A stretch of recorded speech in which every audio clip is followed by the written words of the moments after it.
Valentine Day is one of those moments where brands either cash in quietly or completely face that opportunity. Most e-commerce brands treat it like a one-day sale. They send a couple of discounts, they blast 20% off and move on. Valentine Day is very special, time sensitive as well as driven by pressure, not the price. If you structure your email properly, this would become a 2-week revenue engine. So today I'm going to show you the exact 7 emails Valentine Day sequence that you can run from start to finish without annoying your list or relying on the guesswork. So let's dive in. But before diving in, let's talk about why Valentine's Day work for email. This holiday checks every single box that email loves.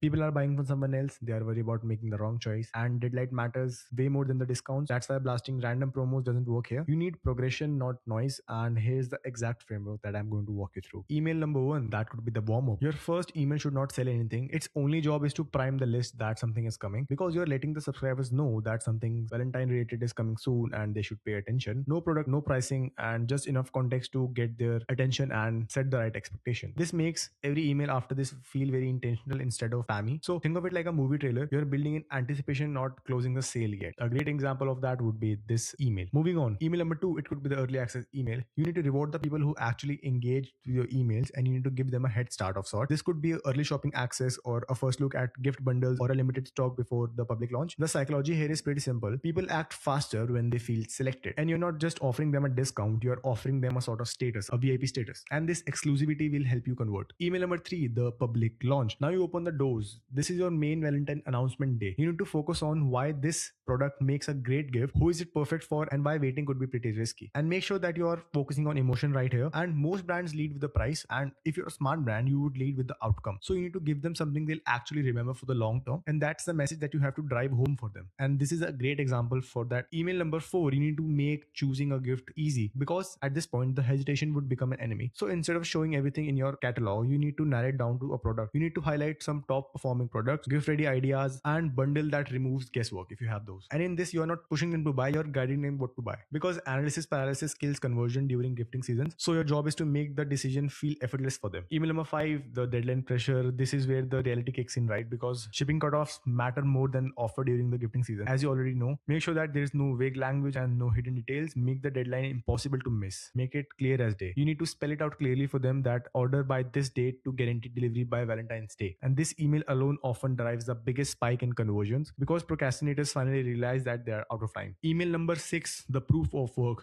Because some people will not buy until they feel reassured, and that's where your social proof comes in. You need to exactly show them what customers are saying and how others used it as a gift and why it delivered a great experience for their significant other. Because when people are buying for someone else, confidence really sells. Because they're not buying just a product, they're buying the reaction that they hope to get. So social proof removes that last bit of doubt. Here's again a great example of that. This is how we can showcase some of those real customer testimonials. Email number seven, the last window. This is your final reminder. The tone shifts from informative to direct here because the time is almost up and the inventory that you have is pretty limited and the delivery windows would be closing. And this email should not be subtle. You have guided them, you have reassured them, you have given them every reason to act. Now it's just, this is the last chance. Buy now, shop now, save this much percent now. And for the people still on the fence, this is the last push that they needed. And this is a great example of that email that we have just talked about. As you can see, love is in the secret ingredient and just a 10 on 10 banger email design. If you're thinking that on Valentine's you should just send more designs, that's not what you should do. It's about sending the right message to the right people at the right moment. And when you plan your sequence properly, you create momentum and you reduce the hesitation towards it and you let the urgency do the heavy lifting and people buy automatically. Because most brands wing it and wonder why it did not work and why the Valentine sales just went to trash. Because if you're really serious about growing your e-commerce brand, you need to be a brand that plans ahead and win bigger every single time.